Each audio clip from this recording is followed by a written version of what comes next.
ලෝකයේ තියෙන අරුම්පුරිම දේවල් ගැන එක දිගට දැනගන්න කැමතිද? එහෙනම් මේ වීඩියෝ එක අන්තිම වෙනකම් අපිත් එක්කම රැඳිලා ඉන්න. නිල් දල්මසටත් වඩා ලොකු මුහුදු ජීවියෙක්. ඔව්, ඒ ක්‍රේකන්. ඉතිහාසයේ සඳහන් වන අතිශය භයංකර මුහුදු රකුසෙක් කිව්වොත් මම හරි. අතීත නාවිකයෝ කියන විදිහට ක්‍රේකන් දූපතක් තරම් ලොකුයි.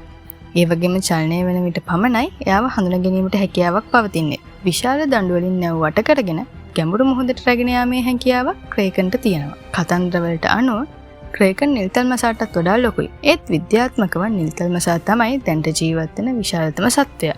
එතකොට මේ ක්‍රේකන් කියන්නේ මිත්‍යාවක් විතරයි ඇත්තටම. මේ කතාව ආරම්භ වන්නේ මීටර් 13ක් වගේ දිග යෝධ දැල්ලන් නිසා. ඇත්තටම කිව්වොත් ගැඹුරු මුහුද ගැන තිබුණ බිය ක්‍රේකන්ගේ උපතට හේතුණා වෙන්න පුළුවන්. නයිට්ලා කියන්නේ චිත්‍රපට වීරයෝ විතරක්ම නෙමෙයි. එයාලා මධ්‍යතන යුරෝපයේ රජවරුන්ට සහ කුමාරවරුන්ට සේවය කළ ආයුධ සන්නද්ධ යුද සටන්කරුවන්. ඔවුන්ගේ පුහුණුව වයස අවුරුදු 7 දී ආරම්භ වන අතර නයිට් පදවිය වයස අවුරුදු 21 වෙන විට ලබා ගන්නවා. එයාලගේ ආරක්ෂාවට තියෙන්නේ ලෝහමය ඇඳුමක්.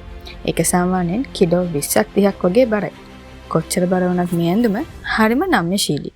අශ්වයන් මත සිට මවුන් රාජධානි ආරක්ෂා කරා වගේම නයිට්ස්ලගේ දක්ෂතාව උරගා බලන්නේ තරඟ පවා රාජධානිය අතර පැවතුණා. එයාලා අනුගමනය කරේ කෝඩ් ඔෆ් චිවල්රි.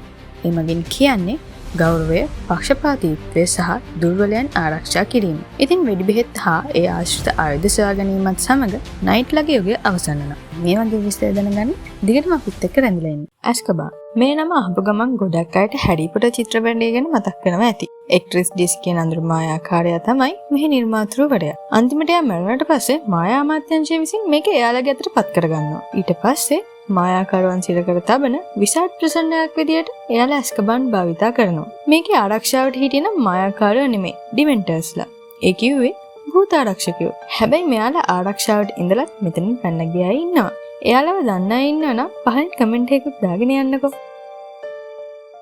මෙම ගුවන් යානයට පෘථිවියේ ඕනෑම තැනක ඉලක්ක විනාශ කරන්න පුළුවන්. ඒත් හැබැයි කාටවත්ම නොපෙනී. ඔව්, ඒ තමයි ලෝදින්තුම රහසගත බෝම්බකරුව වන B2 ස්පිරිට්. ඒ ෆ්ලයිං වින් නිර්මාණය නිසා ඒ රේඩාර් වලට පවා ග්‍රහණය කරගන්න බෑ. ඒට ඉන්ධන පිරිවීමකින් තොරව කිලෝමීටර් 11000කට වඩා පියාසර කරන්න පුළුවන්. ඒ වගේම ඉන්ධන පිරිවීම සමග ලෝ පුරා නොනවත්වා පියාසර කිරීමේ හැකියාව පවතිනවා.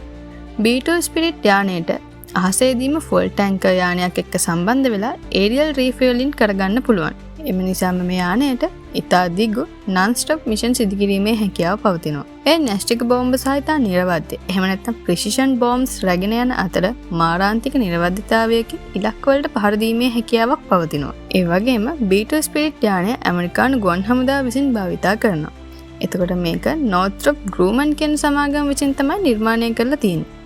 සෑම B2 යානයකටම ඩොලර් බිලියන් 2කට වඩා වැය වෙන අතර එය මෙතෙක් ඉදි කර ඇති වඩාත් මිලාදික යානාවලින් එකක්.